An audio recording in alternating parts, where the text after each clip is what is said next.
You could see a bit of sagging. Yes, I'm old. You can need the buttocks on your frowning. Never happening. This is Swisher, and this is everything I tried in my quest to live forever. So I've been covering tech forever, and one of the unfortunate parts of it is I have to have dinner with all these techies, and throughout dinners and various gatherings, they would start to tell me how they were trying to not just hack our world, but hack their own bodies so they could live longer. They all had a little trick to live longer. And so I got interested in it. I was thinking of writing a book about it because I saw a lot of the tech bros, and especially these influencers, saying completely inaccurate things. And so I decided I wanted to find out what was real and what wasn't. I think a lot of these tech bros think at this point that they're gods. They're running the rest of our society. They're the richest people in the history of the planet, and now they think they can hack our bodies like they hack computers or society. So one of the things that's really important is to try everything. There's a lot of nonsense out there, but you still have to try it and show what people are doing. Things like red light therapy or hyperbaric chambers.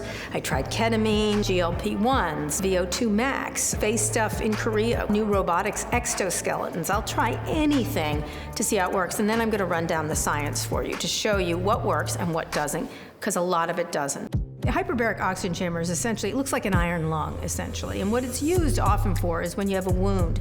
But now a lot of these fancy clubs for the wealthy have actual hyperbaric chambers where people go in every day, and you absolutely do not need more oxygen in any one day. I did it and I didn't feel anything different. I mean, people say it clears their head after they travel, et cetera, et cetera. You could do that with a walk. And my whole point was there's a lot of these bells and whistles that you could just solve it by a walk or a glass of water or any manner of things, but they like to add on these bells and whistles so that you pay more money and you think you're doing something special. But no, it doesn't really help.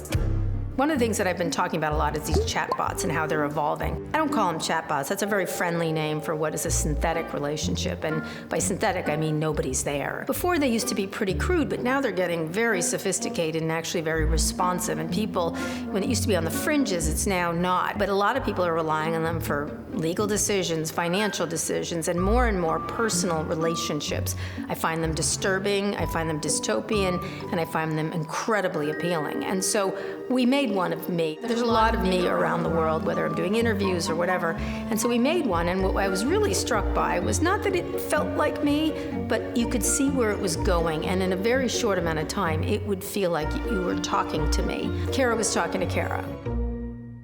I didn't switch my blood around. I think that's dangerous and stupid, and it doesn't help. Switching your blood? So if you have young people's blood put in your blood, I wouldn't get my son to give me a gallon of his blood so that I could have younger blood or something like that. It's real nonsense to do that, but some people are doing it. Now, I'm not open to the idea of figuring out how to deal with cells and cancer and stuff like that, but it seems incredibly narcissistic at this point. I think what people are getting wrong is that you're going to live forever. I think what everyone wants to do is live better lives for longer amounts of time. You don't want to have a lifespan, you want to have a health span, and you're hoping your lifespan and your health span link up. Often, we have a much longer lifespan than our health span, and so those last 10 years can be, anyone who has an elderly parent knows this. They're terrible. They're terrible years, these 10 years, and that's where most of the money is spent, which is crazy. And so what you want to do is have, you want to figure out ways that you can make your life more healthy for the longest amount of time, the number of days you have that are healthy. And so that's a really great thing. The issue is who can afford it and who can't, and who gets access to it and who doesn't. Right now, it's for the very wealthy. It is not for everybody. And one of the major takeaways from this series I got is, you know how you live longer? Don't be poor.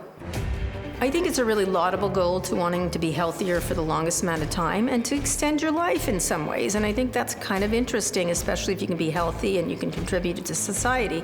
I think the issue is if we have a group of people that get to be healthier than others, we create an amazing amount of problems in our society. That means there'll be people who don't get things and there are people who do, and that just creates a really bad society, and that's what I'm worried about. I want viewers to find some tips that'll work and not imagine that it's going to make you live forever. It's going to make you live better. The things you could do in small ways. There's things around sleep, around diet, exercise that really do help. And then there's groundbreaking things around cancer research and AI. Here's an area where AI will really shine for us. There's drug discovery, GLP-1s. There's all these amazing things happening, mRNA vaccines. That's what I'd like people to focus on. So a combination of figuring out how you can live a little better and also all the amazing things we can do to get everybody healthiness and not just for the very wealthy. The other thing that's really important is there's so much, just like in everything with online, in the online world, there's so much misinformation out here.